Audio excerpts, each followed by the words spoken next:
जय भीम नमो बुद्धाय साथियों, स्वागत है आपका हमारे YouTube चैनल टीम DBREG में। आज दिनांक 25/1/2026 को doctor Bhimrao Ambedkar educational society द्वारा the Buddhist society of India के सहयोग से मिशन सेंट्रल यूनिवर्सिटी की सेमिनार का आयोजन किया गया, जिसकी थीम CUETUG रही। इस कार्यक्रम के मुख्य वक्ता श्रद्धेय अमित कुमार जी, प्रोफेसर जामिया विश्वविद्यालय नई दिल्ली प्रोफेसर राविंस दोहरे जी, प्रोफेसर जामिया विश्वविद्यालय नई दिल्ली एवं प्रोफेसर सितारी राम बागला डिग्री कॉलेज रहे। इस कार्यक्रम का मुख्य उद्देश्य केंद्रीय विश्वविद्यालयों में स्नातक एवं परास्नातक प्रवेश प्रक्रिया एवं अन्य महत्वपूर्ण कोर्स एवं भविष्य निर्धारण से संबंधित जानकारी उपलब्ध कराना था। छोटी छोटी 3-4 बातें करनी है और ज़्यादा से ज़्यादा समय हमें अपने जो प्रोफेसर्स लोग आए हुए हैं उन लोगों को सुनना है। तो मैं चाहता हूँ भूमिका न बनाते हुए इस कार्यक्रम में उपस्थित सभी बच्चे, सभी प्रोफेसर लोग, हमारे भिक्षु संघ का इस कार्यक्रम में बहुत बहुत साधुवाद करता हूँ, स्वागत करता हूँ, आभार व्यक्त करता हूँ कि उन्होंने समय दिया और अफसोस भी व्यक्त करता हूँ कि इतने प्रचार प्रसार के बाद भी हम लोग पर्याप्त संख्या में उपस्थित ना हो सके। तो किसी ने मुझसे पूछा कि तुम 300 लोगों के सेमिनार करके क्या कर लोगे? 300 लोगों के सेमिनार में से क्या हो जाएगा? कुछ देश थोड़ी बदल जाएगा। मैंने कहा 300 लोगों के सेमिनार में जो एक व्यक्ति, एक बच्चा हमारी बात से कनेक्ट होगा और उसके लिए भविष्य में कुछ कर पाएंगे, केवल हम उसी एक व्यक्ति के लिए ही सेमिनार आयोजित कर रहे हैं, 300 लोगों के लिए सेमिनार आयोजित नहीं कर रहे हैं। तो कम से कम एक व्यक्ति भी अगर हमारी बात से सहमत हो पाया तो हमारे लिए उपलब्धि होगी।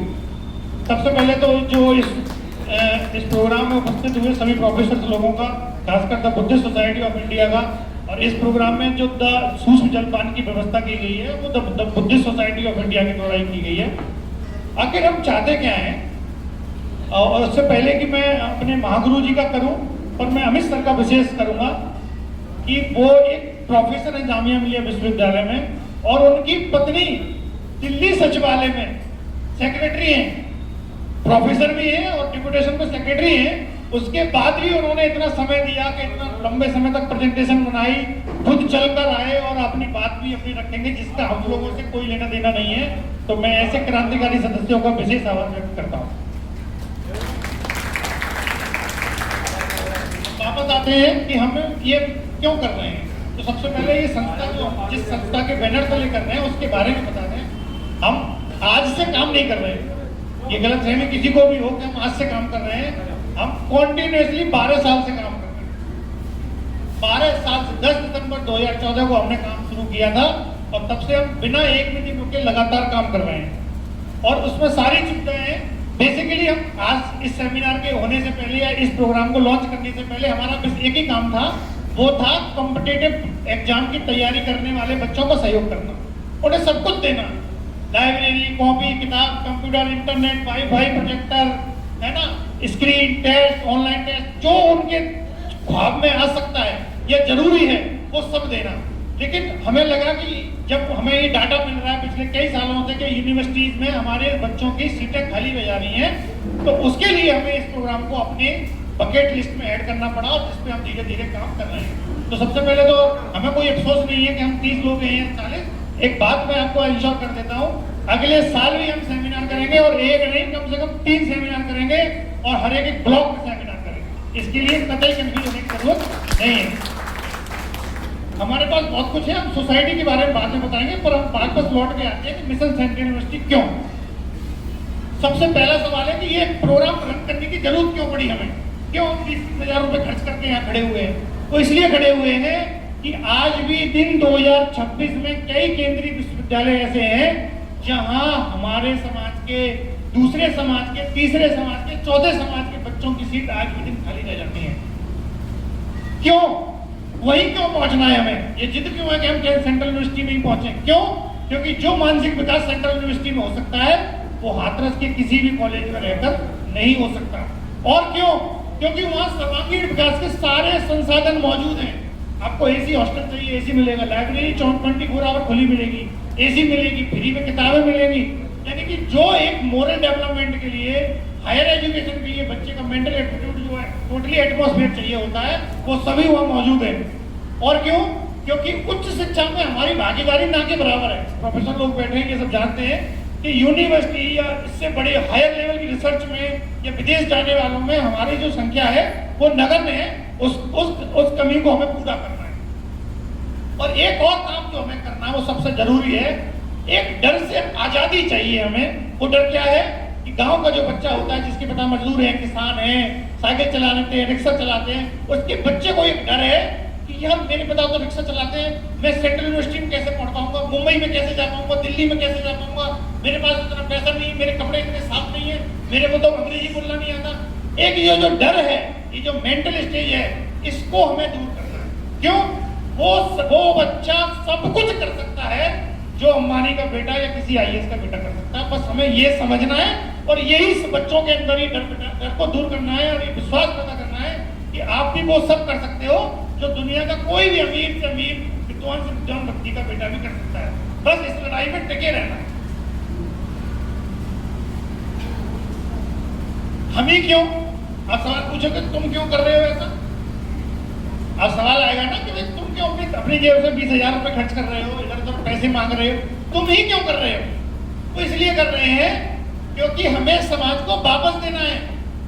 हम जो नौकरी कर रहे हैं वो हमें नौकरी ऐसे किसी ने पर्ची से उठा के नहीं दे दी कि हम चले गए बहुत कागज दे के कोई भी आएगा नौकरी लेके चला जाए, कोई भी प्रोफेसर बन जाएगा। नहीं, वो प्रोफेसर बना है अपने समाज का प्रतिनिधित्व करने के लिए, और जब वो समाज का प्रतिनिधित्व कर रहा है तो उसकी लायबिलिटी है, उसकी जिम्मेदारी है कि वो समाज को किसी न किसी रूप में वापस करे। और क्यों? हम क्यों? जैसे आप पूछेंगे कि तुम ही क्यों? क्योंकि मुझे पीड़ा है, मुझे दर्द है कि हमारे समाज में हम इतने लूप होल्स क्यों हैं, इतनी कमियां क्यों हैं, उनको हम क्यों नहीं दूर कर सकते? क्या कमी है हमें जो हम बार बार पिछड़ रहे हैं, उस पर हम काम कर रहे हैं। और हमें क्यों? हम इसलिए क्योंकि हमारे पास ऐसे विद्वान लोगों की टीम है और जिसे हम दिन पर दिन बढ़ाने का प्रयास कर रहे हैं। एक और अब आप सवाल आता है कि एक लड़का है मान लो किसी गांव का, उसे हमसे जुड़कर क्या फायदा मिलेगा? जैसे आप भैया हम आपको भैया कहें तो हमें क्या फायदा? दुनिया में सब फायदे ही देखते हैं ना। जब हम गाँव कैडर करने जाते हैं तो सर सच्चाई ये है कि गाँव के लोग ये कहते हैं कि तुम कोई स्कीम लाए हो तो वो हमें दो और जाओ। तुम्हारी ज्ञान की बात, तुम्हारी पढ़ने लिखने की बात, वो कुछ नहीं चाहिए मुझे। तुम्हारे अगर थैला में कुछ हो, गड्डी गड्डी 100 के नोट या कोई स्कीम बढ़िया हो वो दो और निकलो। तो अगर एक बच्चा ऐसा है तो ये मुझसे अपना भाई कहता है तो उसे क्या मिलेगा? तो दो स्टेज है इसका समझने की। पहली स्टेज है अगर वो कॉम्पिटिटिव एग्जाम की तैयारी कर रहा है तो क्या मिलेगा? उसे वो सारी चीजें मिलेंगी जो उसे चाहिए। क्या चाहिए होता है?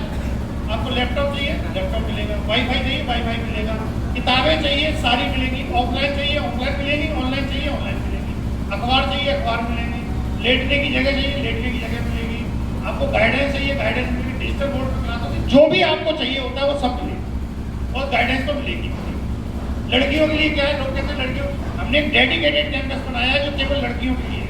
वहाँ किसी की लड़के की आने की उपस्थिति है, जो सिर्फ लड़कियों के लिए है। और ख्वाब क्या था उसके पीछे? उसके पीछे ये ख्वाब था कि हम एक ऐसा केंद्र बनाएंगे जो लड़कियों के लिए होगा, लड़कियों के द्वारा संचालित होगा और लड़कियां ही उसमें सहयोग करेंगी। उस ख्वाब के साथ सेंटर बनाया, वो सेंटर बना हुआ है, आप कभी उसे जाके देख सकते हैं। अब बात करते हैं इस फोकस करके हम आप मिशन सेंट्रल यूनिवर्सिटी से जुड़कर क्या क्या कर सकते हैं। सबसे पहले तो अभी आपके जितने भी सवाल जवाब है ना कि सीयूटी और सेंट्रल यूनिवर्सिटी में जो क्या क्या समस्या है, वो सारे सवालों के जवाब अभी आपके क्लियर हो जाएंगे। दूसरा, हम आपके लिए क्या कर सकते हैं? मैं सभी बच्चों के लिए बोल रहा हूँ, किसी भी जाति, किसी भी धर्म का हो, सबके लिए बोल रहा हूँ। अब आज की डेट में, आज 25 जनवरी की डेट में मैं बता रहा हूँ, आप में से कोई भी लड़का free of cost without any single penny आप हमारे सेंटर में आ सकते हैं और सीयूटी के जितने भी सब्जेक्ट हैं उनका फ्री ऑफ कॉस्ट कंप्यूटर पे पेपर दे सकते हैं प्रैक्टिस के रूप में ऑनलाइन। और वो आज से नहीं है, जब तक इंस्टीट्यूट रहेगा तब तक ये हमेशा इसलिए रहेगा। मिशन सेंट्रल यूनिवर्सिटी के लिए पर्टिकुलर हमने ओपन टू ऑल विंडो की हुई है। कोई भी बच्चा आके हमें शाम को टेस्ट दे सकता है, उसको कोई एक सिंगल पैसा खर्च नहीं करना। कंप्यूटर भी हमारा होगा, वाईफाई भी हमारा होगा, सारा सेटअप हमारा होगा, सॉफ्टवेयर भी हमारा होगा, उसको कुछ नहीं करना। इसलिए ताकि जब वो रियल एग्जाम देने जाए तो उसे डर ना हो, प्रैक्टिस हो जाए उसकी और उसका कोई भ्रम है वो दूर हो जाए। और क्या हो सकता है?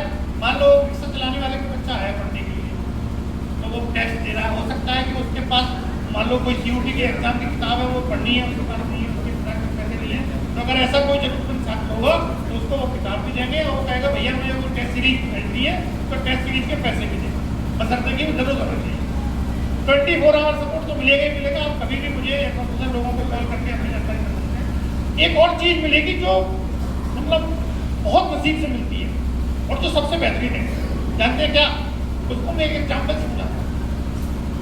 एक चीज मिलेगी प्री एग्जिस्टिंग नेटवर्क। उसका मतलब क्या है कि मान लो आपका एडमिशन PHU में हिस्ट्री सब्जेक्ट के लिए हुआ, एक एग्जाम्पल के लिए हुआ, आपके लिए तो ना बनारस पता ना PHU पता और ना कुछ नहीं पता, खाली है।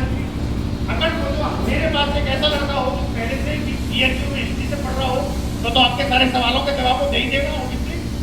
अच्छा सपोज करो हमारे पास कोई एक ऐसा प्रोफेसर है जो PHU में पढ़ रहा हो या पढ़ा रहा हो, तो उस बच्चे की कितनी मदद होगी बताओ? होगी कि नहीं होगी? या कोई लड़का PHU में रह रहा हो किसी और कोर्स में हो तो जब आपका बच्चा जाएगा तो उसकी सारी मदद हो जाएगी, कहाँ कमरा है, कैसे टीचर जाते हैं, क्या होता है, जो उसके अंदर फेयर फैक्टर का डर था खत्म हो जाएगा। और ऐसी नेटवर्क को धीरे धीरे धीरे धीरे बढ़ा कर रहे हैं कि अगर हम 10 साल बाद कभी मिले आपसे तो कोई अतिशयोक्ति नहीं होगी कि हमारे मिशन साइंटिस्ट पढ़ने वाले बच्चों की संख्या 1000 या हमसे जुड़े हुए प्रोफेसर की संख्या 3000, इसमें कोई अतिशयोक्ति नहीं होगी। आप जो प्रोफेसर्स लोग हैं उनके लिए क्या है मेरा मैसेज, या आप कहेंगे आप क्या कर सकते हैं, है ना? एक सामान्य आदमी क्या कर सकता है? जैसे हमने यहाँ ही प्रयास किया कि जितने भी टीचर्स हैं इंटर कॉलेज के, हमने सबके साथ मीटिंग अटेंड की और सबसे रिक्वेस्ट की कि भाई आप इस प्रोग्राम की जानकारी अपने आसपास दो। उसका नतीजा है कि हमारी कुर्सियां खाली हैं लेकिन लोग नहीं, क्योंकि उन्होंने इंटरेस्ट नहीं। कोई बात नहीं। दूसरा क्या कर सकते हैं कि आपका दूर बनारस में स्थित कोई रिश्तेदार है, आपकी बुआ का, फूफा का, चाचा का, बहन का, भाई का, किसी का लड़का है और उसमें इतनी सी भी संभावना है पढ़ने की, तो उसे बताओ कि भाई ये पढ़ो और उस संस्था में चले जाओ या उस लोगों के पास चले जाओ, तुम्हारी समस्या का समाधान होगा। और क्या होगा? आप आगे से आने वाले प्रोग्रामों में संस्था को आप पैसे की तो बात ही मत करिए, आप पैसे की कोई बात नहीं होगी, आप पैसे तो आपको देने ही नहीं है, बट आपको हमारे बारे में लोगों को बताना है कि अगर कोई बच्चा सच में पढ़ने चाहता है तो उसकी समस्या का समाधान उस जगह से मिल सकता है। इतना कर दीजिए, दैट इज सफिशिएंट। संस्था के लिए क्या कर सकते हैं? जो विद्वान लोग हैं प्रोफेसर, वो क्या कर सकते हैं? संस्था के संरक्षक बन सकते हैं। संरक्षक मतलब संस्था को किसी न किसी रूप में कंट्रीब्यूट करके। दूसरा, उसकी मेंटर टीम से जुड़ गए। मेंटर टीम का मतलब जो भी हम बता रहे हैं, नेटवर्क बनेगा, प्रोफेसर होंगे बहुत सारे, तो जब भी कोई विद्वान का काम होगा, जो पढ़ने लिखने का काम होगा, वो विद्वान को काम होगा कि वो बच्चों को गाइड करते रहे।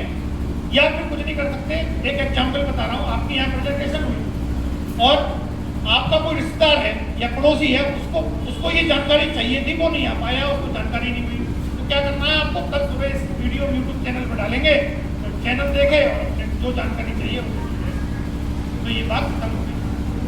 अब आप कहेंगे क्या मैं जो बोल रहा हूँ कहीं हकीकत में भी है या नहीं? तो हकीकत है। ये लड़की दिल्ली यूनिवर्सिटी पढ़ रही है, इसका हमारे से कोई डायरेक्ट लेना देना नहीं है और इसको 6 लोग मिलकर इनके नाम पे लिखे हुए दिल्ली यूनिवर्सिटी में पढ़ा रहे हैं। इसके पिता के पास इतने पैसे नहीं थे कि वो दिल्ली यूनिवर्सिटी पढ़ सके। और आपको जानकारी की यकीन हो या ना हो, जिस पिता को ही भरोसा नहीं था कि उसकी बेटी पढ़ पाएगी या मैं पढ़ा पाऊंगा, उसकी बेटी क्लास में 2nd पोजीशन है। ये सिर्फ ऑनर। दूसरा लड़का, इसमें मेरा कोई योगदान नहीं, तो हमारी संस्था के प्रेसिडेंट सर है, उनका योगदान है और वो इस लड़के को पढ़ा रहे हैं। इसकी BSc करोड़ीमल कॉलेज है ना सर, करोड़ीमल कॉलेज से, और उनका बड़प्पन देखिए। आप कहते हैं कि दुनिया में अच्छे लोग कम हो गए, सच है, लेकिन कितने अच्छे हैं उसका एक एग्जाम्पल देखिए। उन्होंने उसकी 1.5 लाख की IAS की कोचिंग की फीस भरी है और वो आज बाजीराव में 1.5 लाख की कोचिंग कर रहा है, जिसको वो जानते भी नहीं। तो ऐसे लोगों की भी टीम है। जब आपकी समस्याएं आएंगी और वो समस्याएं अगर वाजिब हैं, जायज हैं, तो हमारे संस्था का एक नियम है, हम अपने किसी भी छात्र के लिए किसी भी हद तक जा सकते हैं। ये कहने में अजीब लग रहा होगा आपको, लेकिन मैं इसे जीता हूँ हर दिन। अगर कोई छात्र ऐसा है कि किसी की समस्या जायज है, तो मैं उसके लिए किसी भी हद तक जा सकता हूँ। आपके ख्वाब में भी नहीं आता होगा, उतना मैं सोच लेता हूँ, उतना मैं एग्जीक्यूट करता हूँ। अहंकार में नहीं कह रहा और ना ही अपने आप को महान बनाने के लिए कह रहा हूँ, ये मैं जीता हूँ इसलिए कह रहा हूँ।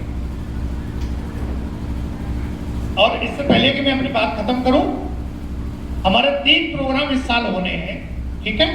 3 प्रोग्राम में जो आप फोटो देख रहे हैं, ये प्रोग्राम्स की फोटो है। पिछली बार ये स्पेशली पीएसआई ने कराए थे, लेकिन अब की बार doctor Bhimrao Ambedkar education society कराएगी, लेकिन हम सहयोग उनका बराबर लेंगे। क्या जनरल नॉलेज कंपटीशन 2026 में होगा, उसके लिए बुक का पब्लिकेशन किया जा रहा है और सारे फॉर्म ऑनलाइन भरे जाएंगे, उसका रिजल्ट भी ऑनलाइन मिलेगा, आपको एडमिट कार्ड भी ऑनलाइन मिलेगा और जो कॉपी जचेगी वो भी मशीन से जचेगी, आदमी नहीं जचेगा उनको, मशीन और सॉफ्टवेयर जचेगी ये। और इसको हम एक परंपरा के रूप में विकसित कर रहे हैं कि हर साल आपके दिमाग में ये होना चाहिए कि वो संस्था है वो सामान्य ज्ञान प्रतियोगिता कराती है, उसके फिर इंटरव्यू होते हैं। ये आप फोटो देख रहे हैं, ये रियल इंटरव्यू की फोटो है, प्रॉपर इंटरव्यू हुआ 20 मिनट एक बच्चे का और 10 लोगों का इंटरव्यू होने के बाद उनको स्कॉलरशिप मिलेगी। और ये जो आप प्रोग्राम देख रहे हैं ये उसी प्रोग्राम की फोटो है। उस बुक में सारी समस्याओं के सवाल होंगे, आप हर सवाल का जवाब होगा, पहले जो पेपर आए वो भी होंगे, तो मॉक टेस्ट भी होगा और पूरी जानकारी महापुरुषों से लेकर हर एक चीज उसमें संकलित की जा रही है। और इस बार जो प्रतियोगिता तभी होगी जब वो पहले बुक लॉन्च हो जाएगी। जो दूसरा प्रोग्राम हमारा लगा हुआ है वो क्या है, मेधावी सम्मान है। ये भी पहले बीएसआई ने किया था और हमने इसे एग्जीक्यूट किया था, ये सेंटर पे हुआ था। ये जो फोटो आप देख रहे हैं जिस बिल्डिंग की, ये फीमेल यूनिट की फोटो है, जो मैं बता रहा था कि लड़कियों के लिए एक संस्था है, ये उसकी फोटो है। ये पूरे डिस्ट्रिक्ट के लिए होगी, सभी के लिए होगी और इसमें एक क्राइटेरिया अभी प्रोफेसर साहब जो विद्वान लोग हैं वो बता देंगे कि कितने % के ऊपर बच्चे आएंगे तो उनको हम मेधावी सम्मान कार्यक्रम में बैठने का मौका मिलेगा और उसमें भी इसी तरह की प्रेजेंटेशन होगी। एक तीसरा प्रोग्राम और है जो हमारा लगा हुआ है, जो सबसे महत्वपूर्ण है, जो किस लिए है और उसको एक वीडियो के माध्यम से समझना है। इसका मतलब क्या है, उसमें होगा क्या कि आपको बोलने स्टेज पे खड़े होना सिखाना है हमें और आप कैसे बोले ये इसका हम एक डेमो देख लेते हैं। इसमें कुछ नहीं होगा, आपका फॉर्म भरा जाएगा और आपको 2 मिनट की एक वीडियो अपलोड करनी होगी। अगर 200 लोगों ने फॉर्म भरा तो जो स्क्रूटनी कमेटी होगी वो सुन के 50 लोगों को छांट लेगी कि इनका बोलने का तरीका है और उनको एक टॉपिक दिया जाएगा, उस टॉपिक को ना पर्टिकुलर 3 मिनट बोलना है और उस बोलने का उदाहरण क्या है वो हम इस वीडियो के माध्यम से देखते हैं और देखते हैं कि बोलने का नतीजा क्या होता है। एकमात्र ऐसा देश है जो आज उन्नति के शिखर पर बैठा है क्योंकि उन्होंने धर्म को संविधान माना, हमने संविधान को ही पहला धर्म माना। मानवर, मैं अपने वक्तव्य को प्रारंभ करने से पहले इस सभा से एक प्रश्न पूछना चाहूंगा। वह कौन सी चीज है जिसे हम देख तो सकते हैं परंतु छू नहीं सकते? महोदय, यही प्रश्न सन 1947 से पहले कक्षा में किया गया था। उस समय विद्यार्थियों ने इसके अनेक उत्तर दिए। किसी ने कहा कि हम आकाश को देख तो सकते हैं परंतु छू नहीं सकते। किसी ने कहा हम सूरज को देख तो सकते हैं परंतु छू नहीं सकते। लेकिन उसी कक्षा के बाहर खड़े होकर पढ़ने वाला एक छात्र दबदबाई आंखों को लेकर खड़ा हुआ और पानी के भरे हुए घड़े की तरफ देखकर बोला, मैं प्यास से तड़प के मर भी रहा हूँ, फिर भी मैं इस पानी के घड़े को देख सकता हूँ, छू नहीं सकता, क्योंकि मैं एक अछूत जाति का हूँ और वो अछूत जाति का विद्यार्थी कोई और नहीं बल्कि हमारे भारत के संविधान के निर्माता डॉक्टर बाबा साहेब भीमराव अम्बेडकर जी थे। आज 75 वर्षों के बाद कक्षा भी वही है, सवाल भी वही है, पानी का घड़ा भी वही है, परंतु अगर कुछ बदला है तो वो ये कि किसी भी जाति का छात्र हो वो सबके साथ में बैठकर पढ़ भी सकता है, खेल भी सकता है, पानी भी पी सकता है और इतना ही नहीं, इस देश के सर्वोच्च पद पर बैठकर एक आदिवासी महिला राष्ट्रपति के रूप में प्रगति का मार्ग प्रशस्त कर सकता है। ये ताकत दी है हमको हमारे संविधान ने। जब तक बात हमारे अधिकारों की आई है तब तक संविधान ने हमारी रक्षा करी है। फिर वो आईपीसी की धारा 377 से जूझ रहे परलैंगिक समाज के लोग हो या श्रीकांत बोला जैसे दिव्यांगजनों के लिए शिक्षा के अधिकार हो या महिलाओं के लिए दहेज प्रथा का बोझ हो, संविधान ने हमेशा से रक्षा कर एक सूत्र में बांधने का काम किया है। मान्यवर, भारत के संविधान की लोकतांत्रिक यात्रा बहुत लंबी रही है। जब भारत आजाद हुआ तो उसके साथ कई और सहोदर राष्ट्र आजाद हुए, परंतु आज हम वहां देखेंगे तो पता चलेगा कि वहां पर कहीं अराजकता है, कट्टरता है, सांप्रदायिकता है, भुखमरी है, गरीबी है, परंतु भारत एकमात्र ऐसा देश है जो आज उन्नति के शिखर पर बैठा है क्योंकि उन्होंने धर्म को संविधान माना, हमने संविधान को ही पहला धर्म माना। भारत एकमात्र ऐसा देश है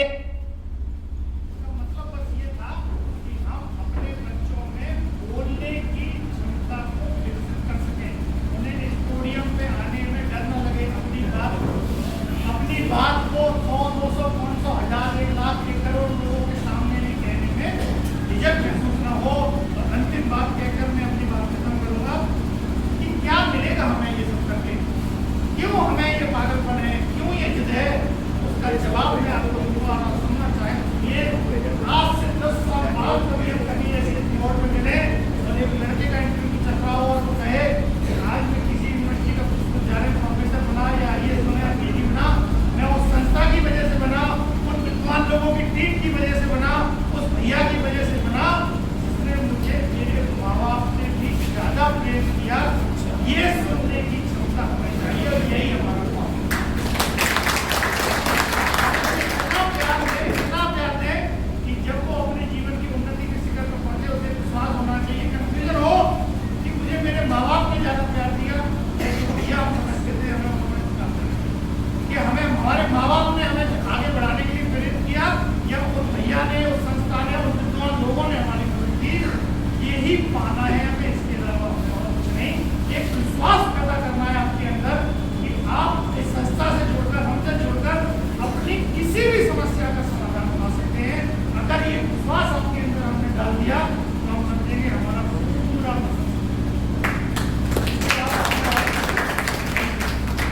मैं अपनी बात नहीं करता हूँ, आप पूरी तसल्ली से, पूरे धैर्य से, क्योंकि लड़ाई कभी भी आपकी अपनी नहीं है। ये बात हमेशा ध्यान रखना कि हो सकता है आप खुद लाभान्वित ना हो, क्योंकि आप हमेशा सीयूटी में थोड़ी ना है, लेकिन हो सकता है 5 साल बाद आपका बेटा, चाचा, नाता, पाता, दादा, कौन सा बच्चा आपसे सवाल करे, उसको क्या जवाब दे पाएंगे या आप उसको किससे जोड़ पाएंगे, इस बात को समझने के लिए आप इस पूरी प्रेजेंटेशन को तसल्ली से देखें, सुने, समझें। और अब मैं चाहूँगा आप सब लोग उनके लिए जोरदार तरीके से स्वागत करें डॉक्टर रॉबिन धौरे जी का, और वो आए और जो हमारी जिसकी जो इस प्रेजेंटेशन की जो पूरी थीम है, जो सीयूटी यूजी, इसके बारे में वो पूरी बात कैसे बताएंगे। संभव है 10 मिनट में भी हो, संभव है 15 मिनट में हो, 1 घंटे हो, लेकिन आप पूरी बात तसल्ली समझिए। क्यों? क्योंकि हो सकता है आपको कल कभी किसी और को ये चीज बतानी पड़े। आइए डॉक्टर रॉबिन धौरे।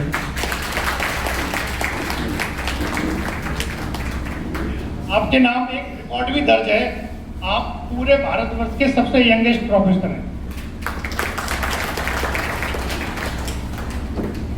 29 कंप्यूटर की भाषाओं का ज्ञान है, 29 बढ़ गई हो तो बता नहीं। और रिसर्च पेपर मुझे ठीक से याद नहीं है, वो करेक्ट कर देंगे मुझे, जो पीएचडी बनने के लिए 160-170 पॉइंट की जरूरत होती है, वो आज 720 से ज्यादा है, और 90 से ज्यादा रिसर्च पेपर पब्लिश हैं। बढ़ गए हो तो बता देंगे आप। Thank you. सरवन को धन्यवाद, मंत्री जी को नमामि, और यहाँ पे बैठे तमाम विद्वान बच्चों को प्यार, सभी विद्वानों को मेरा प्रणाम।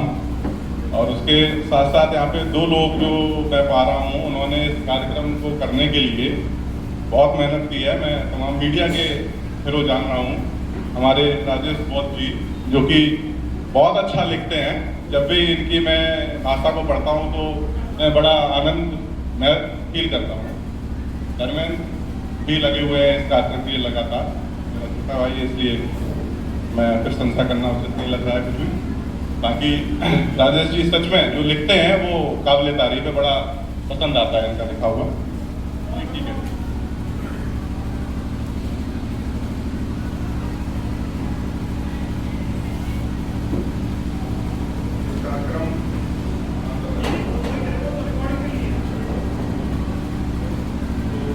कार्यक्रम धर्मेंद्र से मेरा डिस्कस हुआ। मैंने पाया, मैं ग्रामीण आंचल से ही हूँ, और मैंने एक इटावा डिस्ट्रिक्ट के एक कॉलेज में इंटर कॉलेज से मैंने वहाँ पे पास किया। उसके बाद में जामिया मिलिया मैं ऑनर्स में पढ़ाई करने के लिए चला गया।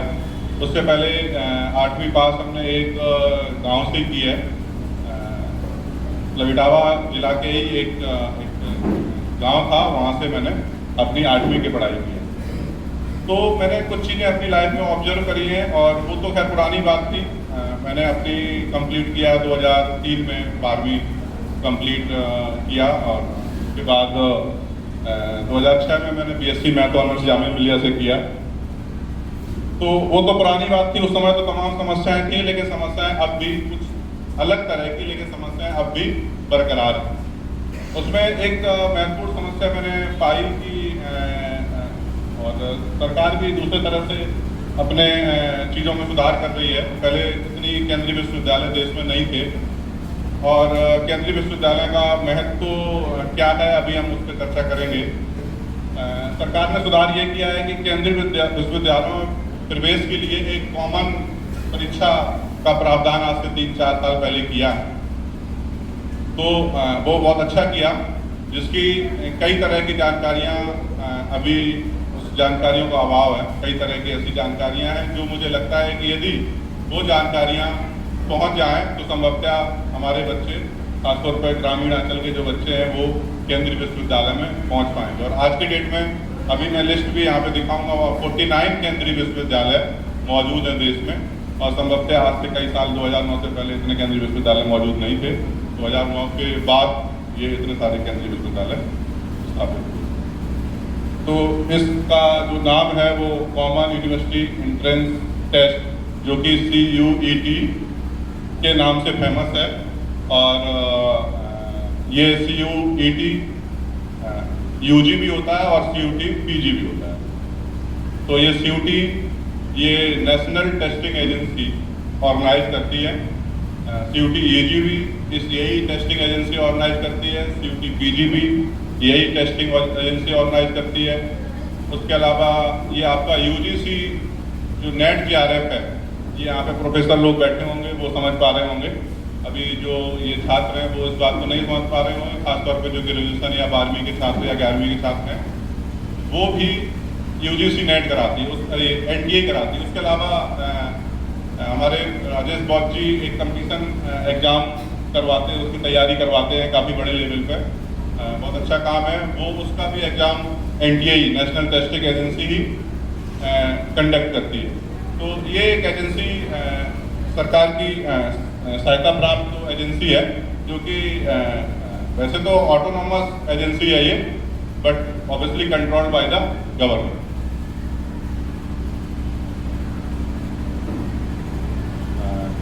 अब मैं एक झलक डालता हूँ सेंट्रल यूनिवर्सिटी, जितनी भी सेंट्रल यूनिवर्सिटी हैं वो पार्लियामेंट एक्ट से इनेक्टेड हैं और सभी department of higher education and ministry of education के अंडर में आती हैं। और सभी यूनिवर्सिटी ये सभी यूनिवर्सिटी ग्रांट कमीशन के रेगुलेशन के तहत चलती हैं। और ये एक सेंट्रल यूनिवर्सिटी एक्ट 2009 में पारित हुआ, उसके अंतर्गत काम करते हैं।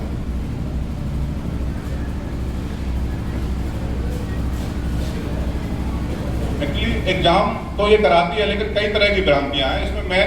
मेन ये है जो मैं यहाँ पे क्लियर करना चाह रहा हूँ कि ये करता क्या है कि स्कोर देता है, खासतौर पर बच्चों के लिए, इन सबके लिए, क्योंकि इसको स्प्रेड करना भी उतना इम्पोर्टेंट है। CUT एक अपना स्कोर देता है। CUT में यदि आप टेस्ट देने जा रहे हैं तो इसका मतलब ये नहीं है कि आप सेंट्रल यूनिवर्सिटी में एडमिशन हो जाए। वो क्या करेगा, एक कॉमन प्लेटफॉर्म तैयार हो गया जहाँ पे आप जाएंगे और आप परीक्षा दे पाएंगे। और उसके बाद NTA नेशनल टेस्टिंग एजेंसी उस स्टूडेंट को एक स्कोर दे देगा उस विषय में जिसमें वो परीक्षा देगा। उस स्कोर को फिर वो यूज करेगा, उस स्कोर को। और ये हर लेवल पर वो यही काम कर रहा है लगभग। यदि आप चाहे वो सैनिक स्कूल का पेपर हो, वो स्कोर देगा, उसके बाद जो दूसरी ऑर्गेनाइजेशन होगी उसके स्कोर के आधार पर वो अपना एडमिशन लेगा।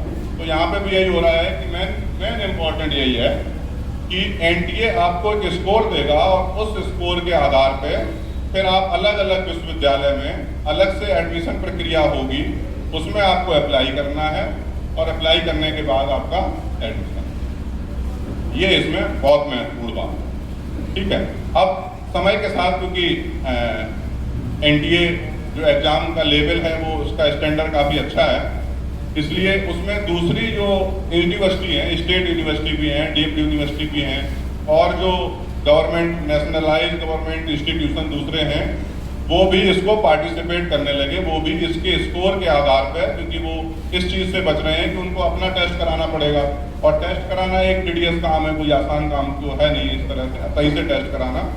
तो उस आधार पे वो अपना टेस्ट से बच जाएंगे और इनके टेस्ट, जो भी इनका टेस्ट हो रहा है, इस पर विश्वास करते हुए इनके स्कोर पे वो एडमिशन ले दूसरे इंस्टीट्यूशन भी सेंट्रल यूनिवर्सिटी के अलावा, ठीक है। इसकी ये वेबसाइट है, ये नीचे लिंक दिया गया है, ये वेबसाइट है इसकी, ये लिंक है वेबसाइट का, ठीक है। अब ये कंप्यूटर बेस्ड होता है। अब हम थोड़ा डिटेल बता रहे हैं कि CUT में जो भी एग्जामिनेशन स्कीम्स हैं वो क्या क्या हैं।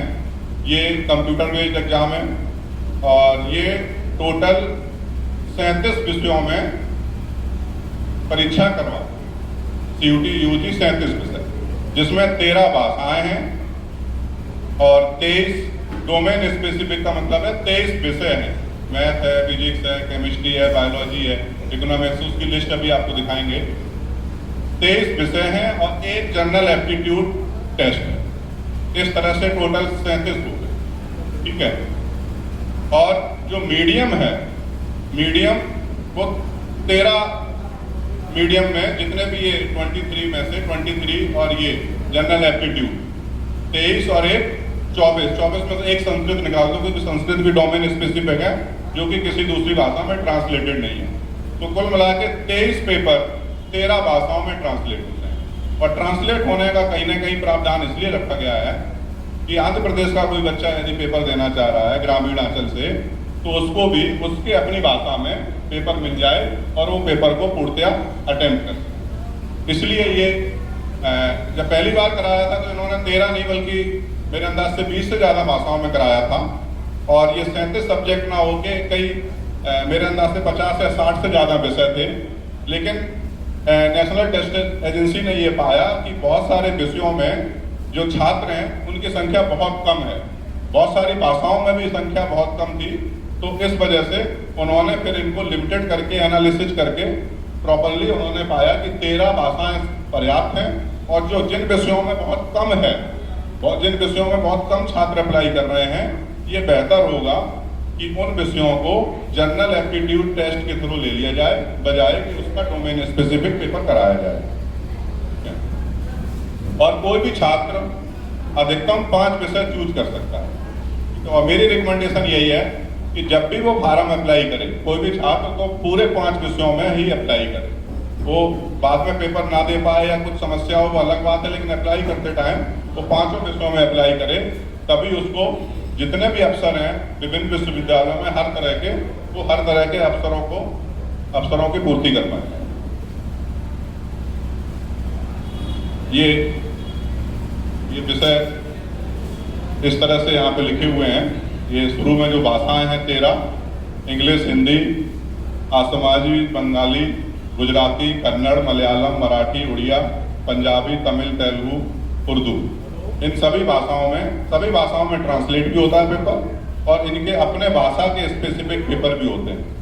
उसके अलावा डोमेन स्पेसिफिक हैं, जैसे एक ही पेपर अकाउंटेंसी और बुक कीपिंग के लिए है, biology, biological science, biotechnology, biochemistry के लिए एक ही पेपर है, एग्रीकल्चर का अलग पेपर है, एंथ्रोपोलॉजी का अलग है, बिजनेस स्टडी का अलग है, केमिस्ट्री का अलग है, एनवायरनमेंट साइंस का अलग है, कंप्यूटर साइंस और इंफॉर्मेशन प्रैक्टिसेस का एक ही पेपर है, इकोनॉमिक्स और बिजनेस इकोनॉमिक्स का एक ही पेपर है, fine art, visual art, commercial art इनका एक पेपर है, ज्योग्राफी जियोलॉजी का एक पेपर है, हिस्ट्री, होम साइंस है, इसके अलावा knowledge, tradition, practices in India, mass media and mass communication, mathematics and applied mathematics, performing art, physical education, physics, political science, psychology, Sanskrit, sociology and general aptitude test. ठीक है, इन सबका translation 13 भाषाओं में translation है सिवाय संस्कृत के। हर एक पेपर में 50 क्वेश्चन आते हैं और 1 घंटे का पेपर होता है। एक पेपर 1 घंटे का 50 क्वेश्चन, सारे क्वेश्चन MCQ होते हैं। यदि आपने करेक्ट किया तो 5 नंबर, इनकरेक्ट किया तो 1 नंबर। ठीक है, मीडियम की बात आपको बता ही चुके हैं। और थोड़ा सा इसमें एक टेक्निकल बात यह है कि यदि कुछ गलती होती है तो इंग्लिश वर्जन को सही माना जाएगा। ये अभी तक ये स्थिरता बनी हुई है। और यदि किसी भी विद्यार्थी के लिए ये बात बता रहा हूँ, सबके लिए बता रहा हूँ, दूसरे लोग स्प्रेड करेंगे, जो विद्यार्थी यहाँ डायरेक्ट सुन रहे हैं उनके लिए बात यह है कि यदि आपको कंफ्यूजन कहीं पे भी है और आपको यदि अंग्रेजी का ज्ञान है तो तुरंत उसमें जहाँ पर भी कंफ्यूजन है तुरंत इंग्लिश वाला वर्जन देख लें। क्वेश्चन साथ में लिखा होगा कंप्यूटर पे स्क्रीन पे, क्वेश्चन पहले इंग्लिश का होगा फिर दूसरी भाषा का होगा, जो भी आप ऑप्ट करेंगे। ठीक है, तो क्वेश्चन स्क्रीन पे एक साथ आएगा, आप तुरंत के तुरंत आप दूसरा पेपर देख लें। तो इसकी जो डेट ऑफ एग्जामिनेशन है वो मई में होगा, 2nd and 3rd week of May में, ठीक है।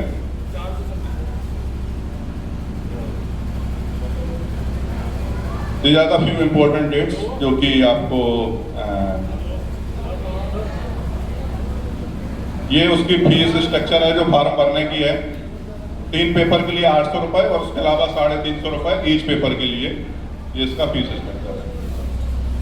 थोड़ा सा इस पे ध्यान दो, जो खासतौर पर छात्र जो यहाँ पे बैठे हुए हैं, क्वेश्चन के प्रकार क्या होते हैं, मल्टीपल चॉइस जो क्वेश्चन होते हैं उनके क्या प्रकार हैं, उस पर मैंने थोड़ा सा यहाँ पे झलक दिखाई है।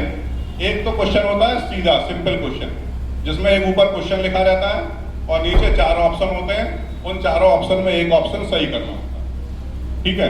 करीब करीब 40 से 50% क्वेश्चन इस तरह के आते हैं सीयूटी में। ये अक्सर एमसीक्यू का मतलब लोग यही समझते हैं, लेकिन ये केवल आधे क्वेश्चन इस तरह के आते हैं, और आधे क्वेश्चन किस तरह के आते हैं वो हम अगले प्रेजेंटेशन में बता रहे हैं। देखिए, आधे जो क्वेश्चन हैं वो आपके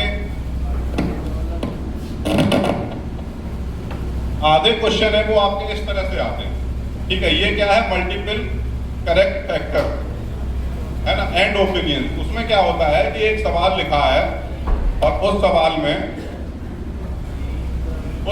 में A B C D E 5 factor दिए गए हैं, और 5 फैक्टर में से कोई एक फैक्टर सही हो सकता है, 2 फैक्ट सही हो सकते हैं, 3 फैक्ट सही हो सकते हैं, 4 फैक्ट सही हो सकते हैं, संभवतः 5 भी सही हों, ऐसा भी हो सकता है। और उसी तरह से नीचे ऑप्शन लिखे होंगे, ठीक है। इसके करीब 10 से 20% इस तरह के क्वेश्चन आते हैं। ये आप लोगों को समझना बहुत आवश्यक है। जैसे उदाहरण के तौर पर मैंने एक सरल सा सवाल लिया हुआ है, ठीक है। आपके ऑब्वियसली विषय के हिसाब से वहाँ सवाल होंगे, जिस विषय का जो होगा उस विषय के सवाल होंगे। ये हमने उदाहरण के तौर पर लिया हुआ है कि इनमें से कौन से भारत के प्रधानमंत्री थे, ठीक है। जवाहरलाल नेहरू, सुभाष चंद्र बोस, महात्मा गांधी, इंदिरा गांधी, लाल बहादुर शास्त्री, ठीक है। तो आप लोगों को इसमें से जैसे जवाहरलाल नेहरू है ना, इंदिरा गांधी, लाल बहादुर शास्त्री, तो A D E, तो ऑप्शन कौन से करेक्ट हो गए, लास्ट चौथा ऑप्शन करेक्ट हो गया, A D E। इस तरह से दूसरे तरह का क्वेश्चन है, बहुत इंपॉर्टेंट क्वेश्चन है। इसमें आपको सीक्वेंस लगानी है सवालों की। यहाँ पे आपको ऑप्शन दिए होंगे 4 या 5, ठीक है। 4 या 5 ऑप्शन को आपको क्रम में लगाना है, कभी घटते हुए क्रम में लगाना है, कभी बढ़ते हुए क्रम में लगाना है, कभी अर्थपूर्ण व्यवस्था में क्रम में लगाना है। ये इस तरह से सवाल होंगे, ठीक है। जैसे ये सवाल आप देख पाएंगे, कुंजी, दरवाजा, ताला, कमरा। तो आप लोग अर्थपूर्ण क्रम इसका क्या बन सकता है, कई बार भिन्न भी हो सकती हैं, जिसको घटते हुए बढ़ते हुए क्रम में लगा सकते हैं। बहुत छोटे लेवल का सवाल है तो उसमें रोमन नंबर हो सकते हैं, जिनको घटते हुए क्रम में और बढ़ते हुए क्रम में लगा सकते हैं। इस तरह के विभिन्न किसी में भी तरह से हो सकते हैं, ठीक है। तो ये आपको समझ में आ रहा है कि कुंजी के बाद ताला, ताला के बाद दरवाजा, और दरवाजा के बाद कमरा, ठीक है। तो इसका क्रम यही हो जाएगा A C B D, ठीक है। तो नीचे देखो कहीं ऑप्शन होगा A C B D, option number 1, तो ऑप्शन नंबर 1 करेक्ट होगा। इस तरह के 10 से 15 से 20% तक क्वेश्चन इस तरह के बिल्कुल हो सकते हैं। जैसे जैसे हायर एजुकेशन में बढ़ते हैं वैसे वैसे इस तरह की संख्याओं का रेशियो बढ़ता जाता है। तमाम प्रोफेसर लोग यहाँ बैठे हुए हैं। यूजीसी नेट की बात करें तो यूजीसी नेट में भी इसी तरह के क्वेश्चन होते हैं। करीब करीब 20% क्वेश्चन इस तरह के आते ही आते हैं, करीब करीब 20। और यदि हम निचले क्लासेस की बात करें तो वहाँ पे परसेंटेज कम कर दिया जाता है। इसी तरह एमसीक्यू की और भी एक वैरायटी है जो कि टेबल में मैच कराना होता है। 2 टेबल बनी रहती है ना, एक टेबल बनी रहती है, उसमें 2 कॉलम रहते हैं। 2 कॉलम में, ये दोनों हिंदी में ही हो गए हैं, कोई बात नहीं। 2 कॉलम रहते हैं, उसमें से आपको मैच कराना है कि कौन सी नदी, फॉर एग्जाम्पल हमने एक सरल सा यहाँ पे उदाहरण ले लिया, कौन सी नदी कौन से शहर में, ठीक है। यहाँ पे कुछ और भी हो सकता था। कई बार लोग सोचते हैं कि हर विषय में इस तरह के सवाल बन सकते हैं, ये आपको ध्यान रखना होगा। ये सवाल किसी भी विषय में, जरूरी नहीं है जनरल नॉलेज हो, मैथ में भी इस तरह के सवाल बन सकते हैं, इकोनॉमिक्स में भी बन सकते हैं, बायोलॉजी में बन सकते हैं, और भाषाओं में भी बन सकते हैं। और यहाँ तक कि ये यूजीसी नेट का जो पहला पेपर होता है उसमें उसमें भी इस तरह के सवाल बनते हैं कि यूनिवर्सिटी का कौन सी यूनिवर्सिटी का स्टेबलाइज है उनका क्रम बता दो, या कौन से शहर में कौन सी यूनिवर्सिटी है, मतलब कहीं भी सवाल इस तरह के बन सकते हैं। ठीक है, तो जैसे आप एक सरल सा एग्जाम्पल आप देख लीजिए, महानदी कहाँ पे है, शहर जो है ना वो कटक से है। इसी तरह से आपकी कोई भी, आप यदि 2 भी इसमें आती हैं, 2 या 3 भी आपको आते हैं, तो आप इसका सवाल जरूर कर पाएंगे। ठीक है, जैसे इसमें गोदावरी है, वो नासिक हो गया, सतलुज लुधियाना हो गया, गोमती लखनऊ हो गया, तो इसमें आप मैच करके इसका आंसर देख लो कौन सा सही होगा।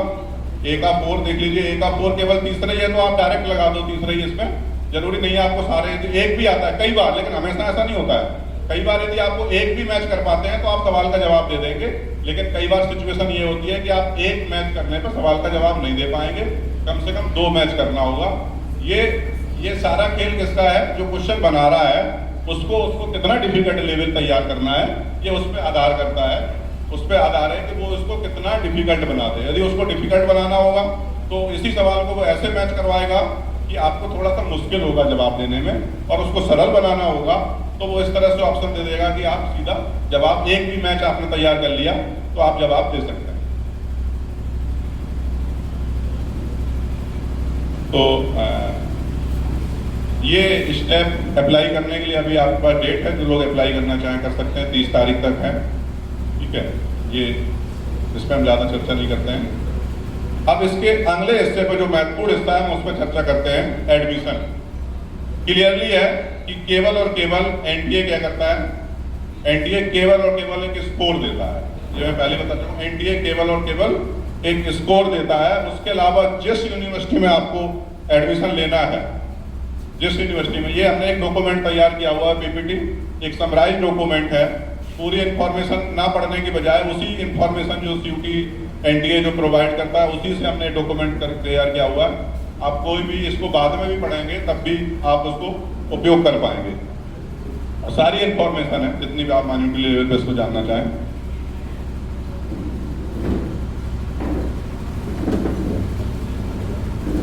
अब मैं तरीका बता देता हूं कि मान लो आपको किसी यूनिवर्सिटी में एडमिशन लेना है तो वो कैसे ले पाएंगे, ये महत्वपूर्ण स्टेप है। उसके लिए आपको यूनिवर्सिटी की, हर एक यूनिवर्सिटी की अपनी अपनी क्राइटेरिया है।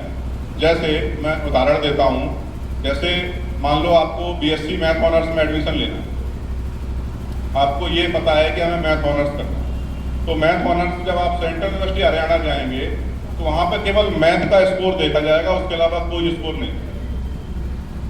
ठीक है, यदि आप जामिया मिलिया में अप्लाई करेंगे, अप्लाइड मैथमेटिक्स कोर्स है, वहाँ 2 कोर्स हैं। गवर्नमेंट ने अभी भी थोड़ी छूट दी हुई है सेंट्रल यूनिवर्सिटी को, कोई अपना भी टेस्ट करा सकते हैं। तो उसमें एक कोर्स है वो सीयूटी के थ्रू है, लेकिन ज़्यादातर जो यूनिवर्सिटीज हैं उन्होंने सीयूटी के थ्रू अपना 100% कोर्स डाल दिए हैं। कुछ यूनिवर्सिटी ऐसे हैं, सपोज कोई माइनॉरिटी इंस्टीट्यूशन है या कुछ और तरह की यूनिवर्सिटी हैं, तो उन्होंने 50% कोर्स अभी भी अपने हाथ में रखे हुए हैं और 50% कोर्स सीयूटी को दे दिए। तो वहाँ 2 कोर्स हैं, एक मैथमेटिक्स का कोर्स है प्योर, एक अप्लाइड मैथमेटिक्स का कोर्स है। तो अप्लाइड मैथमेटिक्स में जो एडमिशन वो लेते हैं वो एडमिशन सीयूटी के थ्रू लेते हैं। तो उसकी अपनी डिजायरेबल, उसमें भी यही है कि आपको केवल मैथ का स्कोर देखा जाएगा, उसके अलावा कोई स्कोर नहीं देखा जाएगा। लेकिन यही बात आप दिल्ली यूनिवर्सिटी में जाएं या बीएचयू में जाएं, जैसे दिल्ली यूनिवर्सिटी में आप जाते हैं एडमिशन लेने के लिए, तो आपका मैथ स्कोर नहीं देखा जाएगा। मैथ ऑनर्स में एडमिशन के लिए आपको फिजिक्स भी देखा जाएगा और केमिस्ट्री भी देखा जाएगा। तीनों के जब सीयूटी का स्कोर जुड़ेगा उसके आधार पर आपको एडमिशन मिलेगा। इसी तरह से आप बीएचयू में जाएंगे, math honours, physics honours, chemistry honours में, तो आपको 3 विषय का स्कोर देखा जाएगा और तीनों विषय का स्कोर के आधार पर आपका एडमिशन होगा। इसी तरह ये तो हो गया ऑनर्स सब्जेक्ट। सपोज आप लैंग्वेज में ले लें, तो लैंग्वेज के लिए जिन भाषाओं में है तो कुछ तो लैंग्वेज के लिए भाषाएं यूज करते हैं और कुछ ज़्यादातर यूनिवर्सिटी लैंग्वेज के लिए जनरल एप्टीट्यूड टेस्ट यूज करते हैं। जैसे आपको जवाहरलाल नेहरू यूनिवर्सिटी में बैचलर डिग्री केवल और केवल भाषाओं में है, उसके अलावा किसी भी दूसरे विषय में नहीं है। अभी रिसेंटली पिछले 3-4 साल पहले जो वाइस चांसलर साहब हुए उन्होंने बीटेक शुरू वहाँ पे किया है। उसके अलावा बैचलर डिग्री जवाहरलाल नेहरू विश्वविद्यालय में बैचलर डिग्री नहीं है। बैचलर डिग्री है तो केवल भाषाओं में है, कई भाषाओं में बैचलर डिग्री है। वहाँ एडमिशन के लिए आपको वहाँ एडमिशन के लिए आपको इंग्लिश का टेस्ट और जनरल एप्टीट्यूड टेस्ट, दो टेस्ट जो है ना, 2 स्कोर आपके लिए महत्वपूर्ण हो, इंग्लिश का स्कोर और जनरल एप्टीट्यूड टेस्ट। अब ये जानकारी तो मैंने दे दी आपको, अब आपको कैसे पता चलेगा कि जानकारी कहाँ से मिलेगी? तो इस पीपीटी में लिंक है। इस पीपीटी में जैसे हम सपोज जानना है बाबा साहब भीमराव अंबेडकर यूनिवर्सिटी जो लखनऊ में है, सेंट्रल यूनिवर्सिटी, इसके बारे में जानना है, या फिर हम अलीगढ़ मुस्लिम यूनिवर्सिटी के बारे में जानना है, या बीएचयू के बारे में जानना है, या सेंट्रल यूनिवर्सिटी हरियाणा। ये मैंने हाईलाइट इसलिए कर दी है कि वो यूनिवर्सिटी हैं जो हमारे क्षेत्र के आसपास हैं। सेंट्रल यूनिवर्सिटी पंजाब है, सेंट्रल यूनिवर्सिटी राजस्थान है, डॉक्टर हरि सिंह गौड़ विश्वविद्यालय सागर मध्य प्रदेश में मौजूद है। इसी तरह Indira Gandhi national tribal university Chhattisgarh में है, जामिया मिल्लिया इस्लामिया दिल्ली में है, जवाहरलाल नेहरू यूनिवर्सिटी दिल्ली में। मैं अभी और डिटेल में बताता हूँ। University of Allahabad, university of Delhi, national forensic science university Gujarat, तो साउथ एशियन यूनिवर्सिटी दिल्ली। तो अब इनमें यदि हमें जानना है, किसी भी यूनिवर्सिटी में हमें डिटेल में जाना है कि इनकी एडमिशन में किसी विषय में एडमिशन के लिए क्या स्कोर देखा जाएगा, ठीक है। आप उसी इसको जैसे जवाहरलाल नेहरू विश्वविद्यालय है तो इस पर हम यहाँ क्लिक करेंगे या फिर उसकी वेबसाइट जो है उस पर अवेलेबल है। तो आप ये देख पा रहे हैं यहाँ पे जैसे बीए ऑनर्स पर्सियन, मान लो आपको बीए ऑनर्स पर्सियन में एडमिशन लेना है तो आपको ये लिखा है साफ candidate are required to opt for English test paper code 101 and general aptitude test paper code 501, ठीक है, जो अभी हमने पूरी लिस्ट दिखाई थी।